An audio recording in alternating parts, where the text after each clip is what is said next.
लगभग 250 करोड़ साल पुरानी अरावली पर्वतमाला, जो दुनिया के सबसे पुरानी पहाड़ियों में से एक है।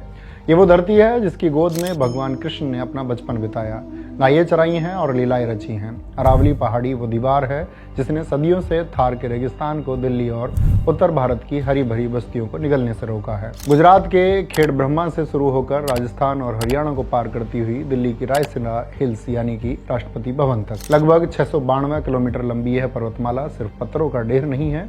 यह उत्तर भारत की वो फौलादी दीवार है जो थार के तपते रेगिस्तान को, गंगा यमुना के उपजाऊ मैदानों को निगलने और दिल्ली एनसीआर के क्षेत्रों की तरफ बढ़ने से रोकती है। पर समझने वाली बात यह है कि अगर अरावली से छेड़छाड़ किया गया तो रेगिस्तान ऐसे क्षेत्रों के दरवाजे पर खड़ा मिलेगा। अरावली सिर्फ एक सुरक्षा दीवार नहीं है बल्कि प्राकृतिक स्पंज भी है।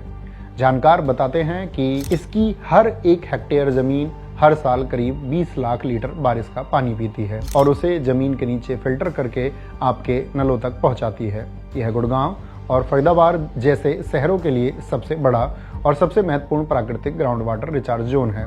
अरावली के पहाड़ी जंगल में अनगिनत जिंदगियां भी वास करती हैं, जहां का राजा तेंदुआ है, जिसके साथ लकड़बग्गे, सियार, भेड़िया, नीलगाय और 300 से ज्यादा तरह के पक्षी रहते हैं। दौह के पेड़ अरावली जंगल की आत्मा है, लेकिन अगर यह दीवार गिर गई तो क्या होगा?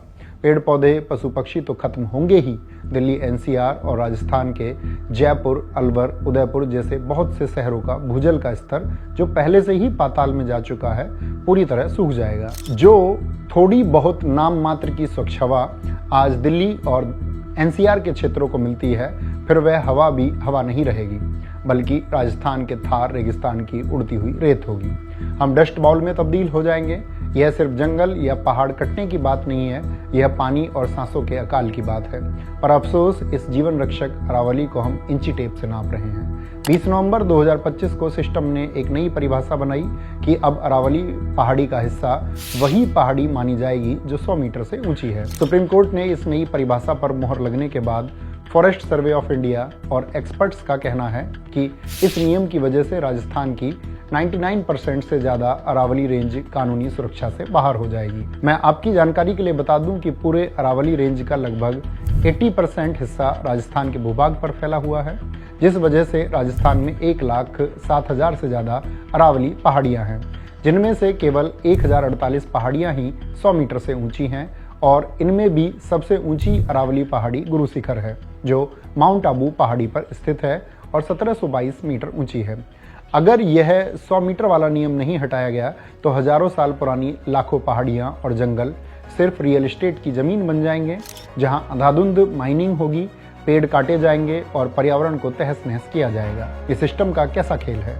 सरकारें कारोबारियों को 200 मीटर ऊंची बिल्डिंग बनाने की परमिशन दे देती है, पर प्रकृति की ऊंचाई को अपने हिसाब से इंची टेप के पैमाने पर नाप कर तय करती है। याद रखिए, अगर ऊंचाई ही पैमाना है तो कल मध्य भारत के विंध्याचल, उड़ीसा के पूर्वी घाट और दक्षिणी भारत की जान पश्चिमी घाट की छोटी पहाड़ियों का भी नंबर आएगा। दक्षिण के राज्यों में जहां पहाड़ नदियों का स्रोत है, वहां भी खनन माफिया और कारोबारी अरावली की ही तरह दलील देकर प्रकृति का विनाश करेंगे। सरकारें कहती हैं कि ऐसा करके हम देश का विकास कर रहे हैं। मैं आपको दूसरे देशों के एग्जाम्पल के साथ समझाना चाहता हूं कि सरकारें विकास कर रही हैं या विनाश। संयुक्त राष्ट्र पर्यावरण कार्यक्रम UNEP की परिभाषा कहती है कि पहाड़ सिर्फ ऊंचाई के पैमाने से नहीं बल्कि उसकी ढलान और जैव विविधता से तय होता है। ब्रिटेन, UK में 600 मीटर से कम ऊंची चोटियों को भूगोल के नियम के अनुसार विशाल पर्वत नहीं बल्कि छोटी पहाड़ी माना जाता है। लेकिन इसका मतलब यह नहीं कि वहां सरकारें उसे खोदने का लाइसेंस दे देती हैं। वहां 50 मीटर का टीला या पहाड़ी भी अगर इकोसिस्टम का हिस्सा है तो उसे area of outstanding natural beauty का दर्जा दिया जाता है। वहां कानून है कि जंगल और पहाड़ प्रकृति की खूबसूरती हैं, चाहे वो 1000 मीटर ऊंचे पहाड़ हों या 100 मीटर की छोटी पहाड़ी।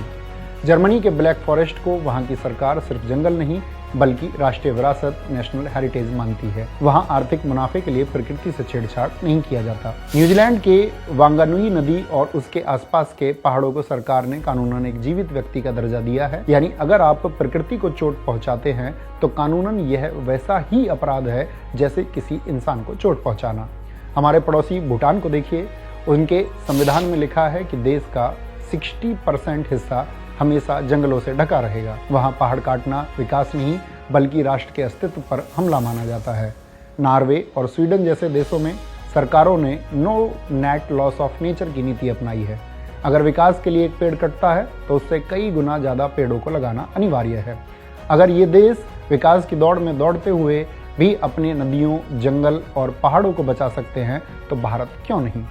मशहूर पर्यावरणविद अल्डो लियोपोल्ड ने कहा था, जब हम जमीन को केवल एक संसाधन समझते हैं जो हमारे लिए बना है तब हम उसका विनाश करते हैं, लेकिन जब हम जमीन को एक समुदाय, कम्युनिटी समझते हैं जिसका हम हिस्सा हैं, तभी हम उसे प्यार और सम्मान दे सकते हैं। पर हमारे देश का नेतृत्व कर रही सरकार हमारी विरासत का सम्मान नहीं करती बल्कि उसका सौदा करती है, तभी तो अरावली को नष्ट करने के लिए ऐसे फैसले लेती है। सरकार नारा देती है, एक पेड़ माँ के नाम, एक पेड़ माँ के नाम। यह एक बहुत ही सुंदर और भावुक विचार है, लेकिन सवाल यह है कि जब साहब के कारोबारी दोस्त अरावली के लाखों पेड़ों की बलि चढ़ा देंगे, पहाड़ों को खत्म कर देंगे और जमीन को बंजर कर देंगे, तो हम पेड़ क्या कंक्रीट के फर्श पर लगाएंगे या फिर बिल्डिंगों की छत पर। सरकारें एक पेड़ माँ के नाम लगाने का तो अच्छा दिखावा और ढोंग कर रही, लेकिन दूसरे हाथ में पूरा जंगल उजाड़ रही है। नतीजा यह होता है कि दिल्ली जैसे बड़े शहरों में, जहां से देश के सारे सिस्टम को कंट्रोल किया जाता है, वहां सरकारों को स्कूलों में ताले लगाने पड़ रहे हैं। दफ्तरों में 50% वर्क फ्रॉम होम के नियम लागू करने पड़ रहे हैं। और इन सब की वजह क्या है? कोई महामारी या बीमारी नहीं है, बल्कि प्रदूषित हवा। कोटपुतली राजस्थान, यहाँ सबसे बड़ा जन आंदोलन और पहाड़ियों पर शांतिपूर्ण अरावली को बचाने के लिए प्रदर्शन हो रहा है। गुरुग्राम हरियाणा, यहाँ पर्यावरण प्रेमियों ने अरावली को बचाने के लिए विशाल मानव श्रृंखला बनाई है। इसी तरह उदयपुर, जयपुर में भी नागरिक, युवा, महिला और बुजुर्ग धरने पर बैठकर अरावली को बचाने के लिए नारे लगा रहे हैं। अरावली का घटना सिर्फ एक पहाड़ का गिरना नहीं है, यह हमारे फेफड़ों का फेल होना है। फैसला हमें करना है कि क्या हम आने वाली पीढ़ी को वो अरावली देंगे जहां भगवान श्री कृष्ण खेलते थे, या वो रेगिस्तान देंगे जहां सिर्फ धूल उड़ेगी। मेरा आप सबसे एक अपील है कि आप देश के किसी भी कोने में हो, अगर आप अरावली को बचाने के लिए सोशल मीडिया या ट्विटर किसी भी माध्यम से अपनी बातों को सरकारों तक पहुंचा सकते हैं तो इसमें बढ़ चढ़कर हिस्सा लें और अपने आसपास के प्राकृतिक माहौल को सुरक्षित रखें, पेड़ पौधे लगाएं और पेड़ पौधों का अपने शरीर की तरह सेवा करें। जय हिंद, जय मां सरस्वती।